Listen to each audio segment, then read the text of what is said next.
Salut băieți, astăzi sunteți la Zâmbește cu Dr. Petruț și vreau să vă întreb de câte ori credeți că trebuie să ne spălăm pe zi pe dinții noștri?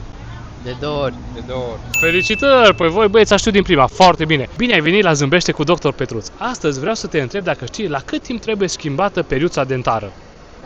Nu prea știu exact, dar cred că cât de des trebuie. Așa, hai zi-mi în luni, la câte luni te gândești că ar trebui înlocuită? Dată la lună, cred că. O dată la lună e destul de frecvent, să zicem că poate e și costisitor. Hai să mai creștem un pic timpul, o dată la... 3 luni? La 3 luni, perfect, ai răspuns corect. Astăzi vreau să te întreb cât crezi că trebuie să dureze periajul tău dentar ca minute? Câte minute trebuie să dureze? Eu zic că aproximativ undeva 4-5 minute. Foarte bun, este un răspuns excelent. Într-adevăr, periajul minim trebuie să fie 2 minute, dar ca să avem un periaj cât mai corect și cât mai eficient, trebuie să mergem spre 5 minute. Bun, hai să vedem ce vă dau băieții, fii atenți. Vă spălați cu periuțe electrice sau manuale?